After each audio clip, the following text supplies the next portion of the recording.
नमस्कार दोस्तों, मैं हूं लोकेंद्र और क्राइम तक में आपका बहुत बहुत स्वागत है। आज की जो वारदात है वो जुलाई की है, लेकिन इस वारदात पर जाने से पहले बात कर लेते हैं कोरोना वायरस की।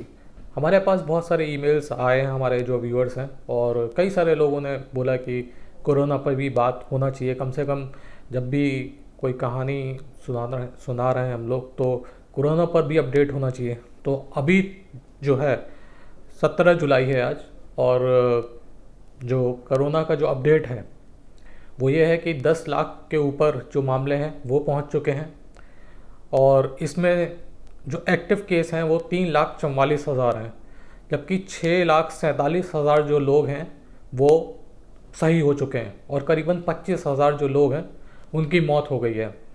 और कोरोना के जो मामले हैं वो बहुत तेज़ी से बढ़ रहे हैं। ये बहुत चिंता का विषय है। आप ये सोचिए कि आज ही शायद करीबन 30,000 मामले आए हैं पूरे देश से। इसके पहले एक दिन पहले 28,000 थे, उसके पहले 21,000, 20,000। तो ये लगातार जो नंबर्स हैं उसमें इजाफा हो रहा है, और ये जो नंबर्स हैं वो वाकई में चिंता में डालने वाले नंबर्स हैं। तो आप लोगों से मैं यही कहूँगा कि जितना हो उतना अपना कोरोना से बचाव करिए, भीड़ भाड़ वाले इलाके में मत जाइए, और बार बार अपने हाथ साबुन से धोइए, मास्क लगाइए, और जितना मुमकिन हो आप अपने घर से बाहर मत निकलिए। अगर आपके पास ऑप्शन है तो। अगर आपके पास ऑप्शन ही नहीं है कि आपको घर के बाहर जाना ही पड़ेगा, तो इसमें कोई कुछ कर नहीं सकता। रोज़ी रोटी के लिए, जॉब के लिए हर किसी को घर के बाहर निकलना पड़ता है। लेकिन अगर आपके पास ऑप्शन है तो मेरे ख्याल से आपको घर के अंदर ही रहना चाहिए। ये मेरी दरख्वास्त है आपसे, एक रिक्वेस्ट है आप लोगों से कि अगर आपके पास ऑप्शन है तो आप घर के अंदर रहिए। अब बात करते हैं आज की जो वारदात है उसकी। और ये वारदात है पटना से, बिहार की राजधानी पटना, और इसमें जो एक इलाका है बाढ़। और बाढ़ में 8 जुलाई की सुबह, ये थाना पड़ता है शहरी बाज़ार समिति इलाका है, और यहाँ पे 8 जुलाई की सुबह सुबह पावर ग्रिड में काम करने वाला एक कर्मचारी जिसका नाम पंकज कुमार गुप्ता है, वो सुबह सुबह तड़के अपने घर से दूध लेने के लिए निकलता है। और वो जो अपने घर से दूध लेने के लिए निकलता है और कुछ दूर पहुंचता है, तो वहाँ पर बाइक सवार जो दो बदमाश थे वो ताबड़तोड़ फायरिंग कर देते हैं पंकज के ऊपर। और पंकज को इस फायरिंग में करीबन 3 से 4 जो गोलियां हैं वो लगती हैं, और उसके बाद ये जो हमलावर है वो मौके से फरार हो जाता है। जैसे ही गोलियों की आवाज़ इलाके में गूंजती है, लोगों की भीड़ इकट्ठी हो जाती है, पुलिस को कॉल किया जाता है, पुलिस मौके पे पहुंचती है, चेक करती है, बॉडी को पंकज को अस्पताल लेके जाया जाता है। लेकिन अस्पताल में मालूम चलता है कि इसकी मौत तो पहले ही हो चुकी है। अब बॉडी को पोस्टमार्टम के लिए भेज दिया जाता है, और पुलिस पोस्टमार्टम रिपोर्ट का इंतज़ार करती है। हालांकि इसमें इंतज़ार करने वाली जैसी कोई बात पुलिस के लिए नहीं होगी, क्योंकि ये जो मामला है, वो जो मौत हुई है वो गोली लगने से हुई है, ये तो बिल्कुल साफ़ है। वजह जो है मौत की वो साफ़ है। लेकिन गोली मारने की क्या वजह है? क्या रंजिश के तहत गोली मारी गई, या लूटपाट के लिए गोली मारी गई? और यहाँ पर इसी इलाके में इससे पहले 2 कत्ल हो चुके थे। तो जब ये तीसरा कत्ल हुआ, और ये बताया जा रहा था कि जो 2 पहले कत्ल हुए थे वो लूटपाट के लिए हुए थे, तो पुलिस को लग रहा था कि कहीं वही गैंग तो नहीं है जिसने पहले 2 हत्याएं की थी, और तीसरी हत्या भी शायद लूटपाट करने के लिए की गई हो, और मौका ना मिला हो, और जो हमलावर थे वो मौके से भाग खड़े हों। तो जब तीसरी वारदात हुई कत्ल की, तो जो इलाके के लोग थे वो बहुत ज़्यादा गुस्से में आ गए, और उन्होंने जो सड़कें वड़कें थीं वो सारी जाम कर दी। पुलिस ने समझाया बुझाया, और बड़ी मुश्किल से जो जाम था वो खुलवाया, और उसके बाद अपनी जो तफ्तीश थी वो शुरू कर दी।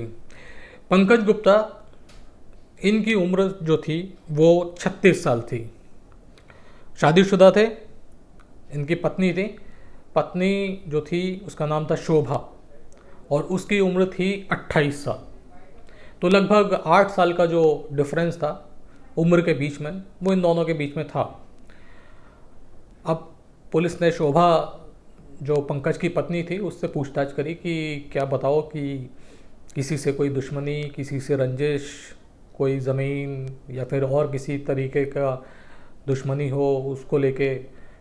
तो शोभा ने मना किया कि नहीं, ये तो बिल्कुल जो उनके मेरे जो उसके पति थे वो बहुत ही सज्जन आदमी थे और किसी से कोई दुश्मनी नहीं थी। अपनी नौकरी पर जाते थे, पावर ग्रिड में नौकरी करते थे और वहाँ से नौकरी करने के बाद अपने घर आ जाते थे। किसी से ज़्यादा लेना देना नहीं, किसी से कोई बातचीत नहीं, अपने में आप में सीमित रहने वाले इंसान थे। ऐसा शोभा ने पुलिस को बताया।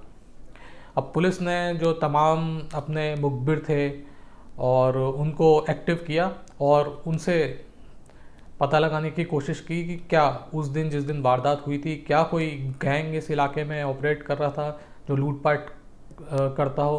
तो तमाम जो मुखबिर थे वो एक्टिव हुए और पुलिस को पास ऐसी कोई सूचना नहीं आई जिससे कोई सुराग उनको मिल सके कि कोई गैंग जो था वो एक्टिव था इस इलाके में और उसी ने ये जो कत्ल की वारदात है उसको अंजाम दिया है। अब पुलिस को ये एंगल भी देखना था कि कहीं निजी रंजिश के चलते तो हत्या नहीं हुई। तो पुलिस ने अब जो परत दर परत इन्वेस्टिगेशन थी वो करना शुरू करी और इन्वेस्टिगेशन की शुरुआत सबसे पहले पंकज के घर से हुई और इसमें उसकी बीवी, उसके जो जानने वाले थे, उसके जो रिश्तेदार थे, उसके जो माता पिता थे, वो तमाम जो लोग थे जो पंकज को जानते थे और कहीं ना कहीं पंकज से जुड़े हुए थे, उन सब से पूछताछ करनी शुरू करी। पूछताछ शुरू हुई, बयान वगैरह दर्ज हुए और मामले की तफ्तीश चल रही थी। मुश्किल से 2 दिन बीते होंगे और 2 दिन बाद पुलिस की एक टीम जो इन्वेस्टिगेटिव ऑफिसर था, जांच अधिकारी था, वो पंकज गुप्ता के घर पे पहुंचा और वो जब वहाँ पे पहुंचा तो मालूम चला कि जो दरवाज़ा है वो बंद है। तो उसने पता किया, उसने उसकी जो पत्नी थी उसको फ़ोन किया और पूछा कि आप कहाँ हो। तो उसने बताया कि मैं बैंक में आई हुई हूँ पैसे निकालने के लिए। अब इस बात पे जो पुलिस अधिकारी था उसका माथा ठनका। उसको लगा कि अभी 2 दिन पति की मौत को हुए हैं और ये अचानक जो पत्नी है वो बैंक पहुंच गई है और पैसे निकालने पहुंच गई है। ऐसा जो कम ही होता है कि घर में अगर गमी हुई है और पत्नी जो है वो पैसे निकाल रही हो बैंक से। तो पुलिस को शोभा पर शक हुआ और उसने फिर ये लाइन ली और शोभा के बारे में पता करना शुरू किया। शोभा के बारे में जब पता करना शुरू किया तो ये बात आई, पड़ोसियों से पूछताछ हुई जो रहते थे आस पड़ोस में। तो उस पूछताछ में ये बात सामने आई कि अक्सर ये पंकज और जो शोभा हैं, इन दोनों में लड़ाइयाँ हुआ करती थीं और क्योंकि एज डिफरेंस था दोनों के बीच में, इस बात को लेके भी कुछ मनमुटाव या कुछ दोनों पति पत्नी के बीच में रहता था और इसके अलावा और भी कुछ चीज़ें थी जिनको लेके दोनों में लड़ाई हुआ करती थी। पुलिस अब बैंक पहुंची और पुलिस ने पता किया कि ये जो खाता है इसमें से कितने पैसे निकाले गए। तो मालूम चला कि 2,80,000 रुपये उस खाते से शोभा ने निकाले हैं जो उसके पति और उसका जॉइंट अकाउंट था। अब पुलिस ने शोभा को बुलाया और उससे पूछताछ करनी शुरू की। इस बीच पुलिस ने CDR जो थी शोभा की वो निकाली और उनको भी देखना शुरू किया। तो एक नंबर था जिस पे शोभा की बहुत ज़्यादा बात होती थी, लगातार बात हुआ करती थी और एक नंबर वो था 8 जुलाई की सुबह, जिससे शोभा की एक बारी बात हुई थी और बात करने का वक्त वही था जिस टाइम पे पंकज गुप्ता की हत्या की गई थी, उसका कत्ल किया गया था। तो ये जो 2 नंबर थे ये पुलिस की निगाहों में चढ़े हुए थे। अब पुलिस ने इन दोनों नंबरों के बारे में पता करना शुरू किया तो पुलिस को मालूम चला कि एक जो नंबर है वो सनी नाम का लड़का है जिसकी उम्र 20 साल है, उसके नाम पे ये नंबर दर्ज है। और दूसरा जो नंबर है जिससे शोभा की बात हुई थी वारदात वाले दिन, वो किसी राजा सिंह नाम के शख्स के नाम पर दर्ज है और पुलिस ने इन दोनों के बारे में पता किया। तो ये जो सनी था इसके खिलाफ तो पुलिस को ऐसा कोई एविडेंस नहीं मिला कि इसकी कोई क्राइम हिस्ट्री रही हो, लेकिन जो दूसरा नंबर था जिस पे शोभा ने बात करी थी उसका मालूम चला कि वो पेशेवर अपराधी है और इस तरीके की वारदात जो है वो करता रहता है। अब पुलिस को 3 किरदार इस पूरी हत्या की वारदात में मिल चुके थे। एक शोभा, एक जो लड़का सनी वो, और तीसरा जो राजा सिंह। ये तीनों किरदार जो थे ये उस कत्ल की वारदात के आसपास घूम रहे थे। पुलिस ने अब शोभा को एक बार फिर से बुलाया और उसके कई बार जो बयान थे वो बयान लिए गए। और इसी बीच ये जो सनी था इससे भी पुलिस ने अपनी हिरासत में लिया और पूछताछ करी। तो जब शोभा और सनी आ गए और उसके बाद फिर जब इन दोनों का आमना सामना करवाया तो दोनों एक दूसरे के ऊपर कत्ल करवाने का इल्ज़ाम लगाने लग गए। इन लोगों ने कबूल लिया कि जो पंकज कुमार गुप्ता जिसका कत्ल हुआ था उसके पीछे शोभा और जो सनी है उसका ही हाथ है, और इन्होंने करीबन 3,20,000 रुपये की जो सुपारी थी वो 3,25,000 रुपये की जो सुपारी थी वो दी थी कत्ल के लिए। अब पुलिस ने पूछा कि पूरी घटना के बारे में बताइए। तो शोभा ने बताया कि उसकी शादी हुई थी पंकज से और एज में डिफरेंस था, और उसी दौरान जो शोभा का नानी का गांव है वहीं का रहने वाला ये लड़का है सनी। तो इसका शोभा का अक्सर आना जाना हुआ करता था अपने नानी के गांव, और वहीं पे इसकी मुलाकात इससे सनी से हुई और जो अफेयर है वो हो गया दोनों के बीच में। और अक्सर ये लोग लंबी बातें करते थे फ़ोन पे, कई घंटों तक बातें किया करते थे। इसी बीच ये जो अफेयर चल रहा था इन दोनों का उसके बारे में पंकज को मालूम चल गया, और एक दिन 8 जुलाई से कुछ 1-2 हफ्ते पहले जब शोभा बात कर रही थी सनी से और काफ़ी देर तक बात करती रही तो पंकज ने शोभा की काफ़ी पिटाई कर दी।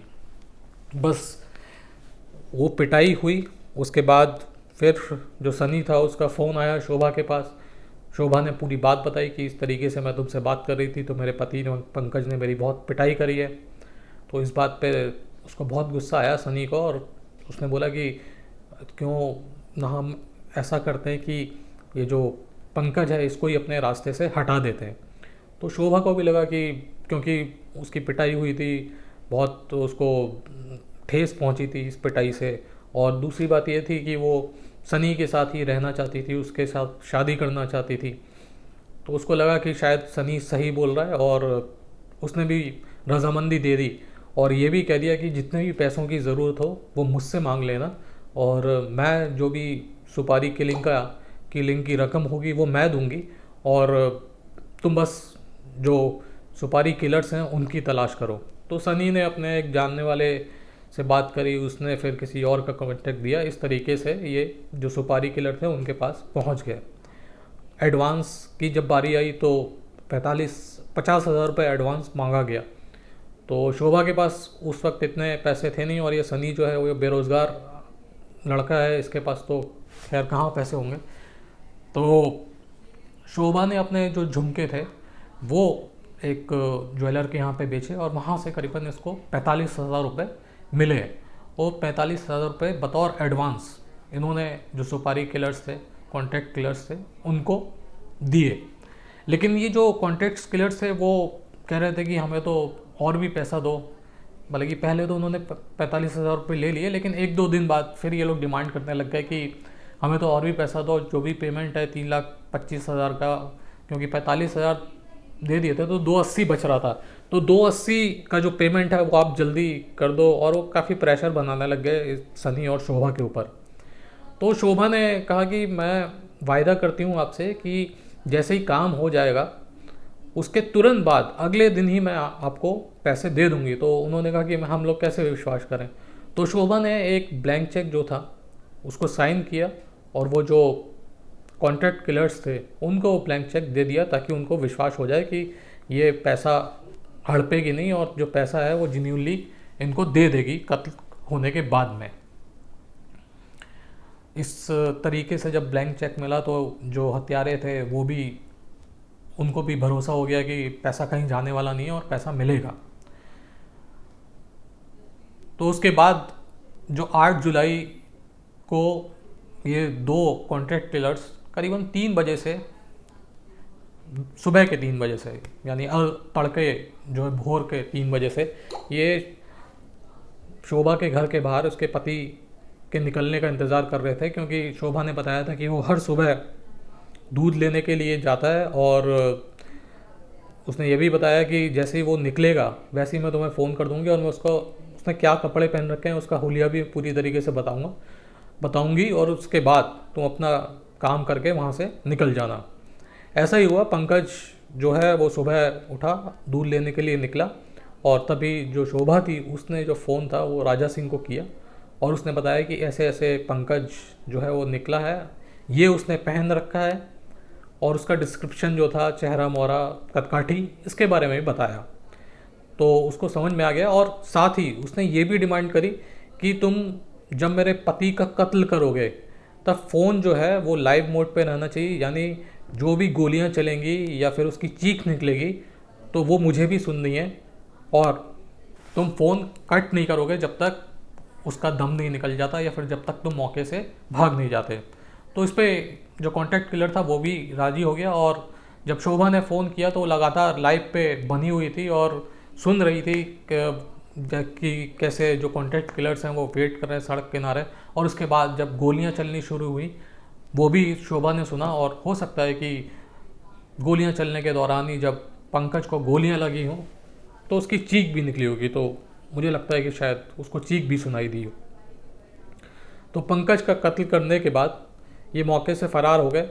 उसके बाद जब ये कन्फेशन हुआ, नाम पता चले कि कौन कौन इन्वॉल्व था इस पूरे मामले में, तो पुलिस ने जितने भी लोग थे इस कत्ल की वारदात में शामिल उनको पकड़ा और फिलहाल अभी शायद 1-2 लोग जो है इसमें एब्सकॉन्ड कर रहे हैं, लेकिन करीबन 3 से 4 लोग इस मामले में पकड़ लिए गए। तो ये एक पति पत्नी के बीच में जो समझ नहीं थी या उनका मेल नहीं खाते थे विचार, इस तरीके की कहानी सामने आई। और देखिए कि एक तो एज डिफरेंस था और इत्तेफाकन देखिए कि पंकज और उसकी पत्नी के बीच में 8 साल का डिफरेंस था, वो 36 का था या 28 की थी, और जो शोभा का प्रेमी था सनी उसके बीच भी 8 साल का डिफरेंस था। तो इत्तेफाक ही है कि 8-8 साल का डिफरेंस था तीनों की उम्र के बीच में। तो ये कहानी भी अपने आप में एक सबक सिखाती है कि जब आपको लगे कि आप किसी के साथ नहीं रह सकते तो कम से कम जो जुर्म है उसका रास्ता तो इख्तियार मत करिए। अगर शोभा को अपने पति से अलग ही होना था तो कानूनी तौर पे भी अलग हो सकती थी, डिवोर्स उसको दे सकती थी, लेकिन उसका जो दिमाग चला वो जुर्म की तरफ चला। और फिलहाल अब वो सलाखों के पीछे, अब ये भी नहीं कह सकती कब तक वो सलाखों के पीछे रहेगी, कितने साल की उसको जेल होगी, ये तो न्यायालय है वो तय करेगा कि कितने साल की जेल होगी शोभा को। तो आज के लिए इतना ही, फिर आपसे मुलाकात होगी। अपना ख्याल रखिएगा और कोविड से बच के रहिएगा। जितने भी आप प्रिकॉशंस ले सकते हैं वो लीजिएगा और बार बार अपने हाथ धोइए, मास्क लगाइए और घर से बाहर अगर ज़रूरी ना हो तो मत निकलिए। जय हिंद, जय भारत।